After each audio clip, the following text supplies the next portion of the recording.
All right, this review video is a review over solving equations with variables on both sides, which we did at the beginning of the year. And this is going to be very important for you when you set mx plus b equals mx plus b, which is going to be the second step of solving systems of linear equations by substitution.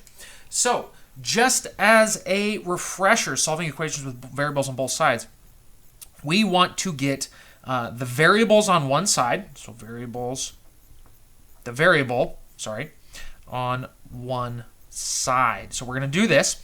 We need to move, so we have 5x plus 7 equals 2x plus 13. We either need to move the 2x over or the 5x over. And we do that by opposite operation. So what I'm going to do is I'm going to move the 2x. And we move a plus 2x because there's no sign out front. And we do minus 2x. And whatever we do to one side, we need to do to the other. And we're going to write it right underneath the other term with an x. So we're going to write it right underneath 5x. So 5x minus 2x. If we do it under the 7, that's pointless because there's no x on the 7. We need to make sure we have like terms. So 2x minus 2x cancels. 5x minus 2x is 3x. We need to drop down the plus 7, the equals sign, and then a positive 13, just like that.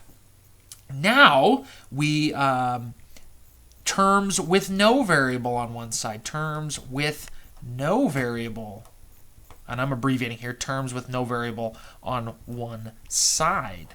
So we need to move the minus 7 to the other side. And we do that. I apologize. We need to move the plus 7 to the other side by subtracting 7. So the opposite of plus 7 is minus 7. And we want to move that to the other side. So 7 minus 7 is 0. That cancels. So we're going to drop down the 3x, which we aren't going to touch because it has a variable. And then 13 minus 7 is positive 6.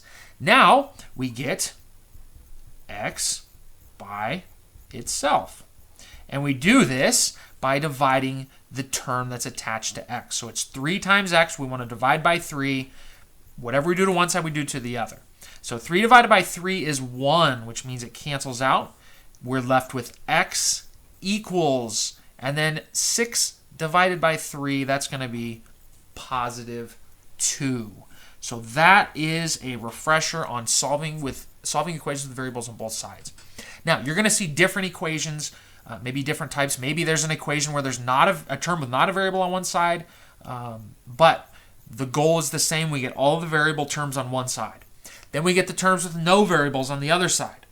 Then we get x by itself, and we get our value. Here's another example that I went through. We had negative 3x minus 6 equals 6x plus 12. And we move the variables to one side, so we get variable on one side. We added 3x, 9x right here. Then we get the term without the variable on one side. So to move the plus 12 over, we had to subtract 12 right here. So negative 6 minus 12. That gives us negative 18 equals 9x. Now we get the variable by itself. We divide by 9. Once we divide by 9, that cancels. Negative 18 divided by 9 is negative 2. So rewind that if you need to, if you need a little refresher on variables on both sides.